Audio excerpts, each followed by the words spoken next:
J'ai choisi l'alternance déjà parce que j'étais en réorientation, donc pour moi c'était beaucoup plus confortable d'un point de vue financier. Le deuxième point aussi, c'était que par rapport à la capacité d'assimilation, théorie, pratique, directement, on engrange de l'expérience et on peut directement être opérationnel et employable dans le monde du travail. Le système de formation est très agile, c'est très pointilleux et c'est très organisé. Pourquoi je dis que c'est agile? Parce que non seulement il y a une flexibilité sur les horaires, on a des masterclass qui se passent de temps en temps dans le mois parce que c'est des cours en simultané, et aussi on a la possibilité d'avoir des cours qui sont en ligne, c'est un peu un module hybride. Soit on peut directement être en présentiel et s'organiser pour pouvoir louer des salles, soit directement on peut être à distance. Les formateurs, ils sont extrêmement disponibles et c'est ça que j'aime bien, c'est leur proximité avec les étudiants et aussi leur expérience qu'ils essayent de nous transmettre pour qu'on devienne à notre tour des professionnels. Du coup, en entreprise, je suis administrateur système et réseau. Ce que j'aime bien dans mon entreprise, c'est que c'est une entreprise extrêmement tech, même si elle est orientée très data. Je suis dans l'équipe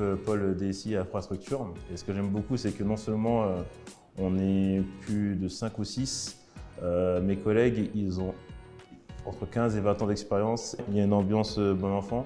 Et ce que j'aime beaucoup, c'est qu'ils nous challenge pour qu'on puisse forcément monter et atteindre ce cap de seniorité. Et donc des bons moments de convivialité et des sujets intéressants. En ce moment, on est en refonte d'infrastructure. Donc forcément, on va gagner x5 au niveau de l'expérience. Donc c'est vraiment top. J'adore. Tous les sujets ils vont vraiment être intéressants. Ça va être une vue à 360 degrés sur l'infrastructure. Souvent, dans les entreprises, quand on est administrateur, c'est pas nous qui avons installé l'infrastructure et le réseau. Là, pour le coup, il y aura une refonte, donc je vais pouvoir suivre la chaîne du début jusqu'à la fin. Et ça va me permettre forcément, avec tout ce que je vais voir en cours, de mettre en corrélation avec le projet de refonte d'infrastructure. L'alternance, ça permet de mettre en pratique ce qu'on voit en cours. Moi, ce que j'invite à faire aussi aux gens, c'est de faire des petits projets, des petits labs, pour qu'ils puissent cumuler théorie des cours, les petits projets personnels avec des labs. Je trouve que c'est super important. Donc en termes de cohérence, la théorie, la pratique, et la pratique d'un point de vue professionnel avec toute la qualité et le résultat qui est attendu bien sûr.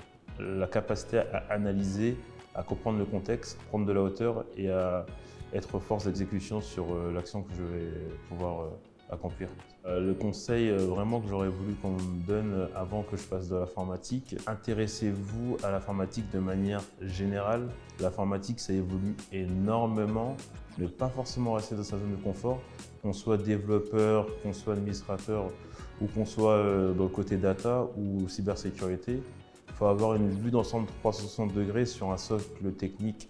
Il faut avoir des basiques en système, en réseau, en programmation, avoir un côté aussi business parce qu'on ne fait pas que de l'informatique pour faire de l'informatique, s'intéresser aussi au métier et essayer énormément d'écouter des podcasts. C'est vraiment ça le vrai conseil que je pourrais donner à tous ceux qui envisagent une carrière dans l'informatique, en alternance ou en initiale.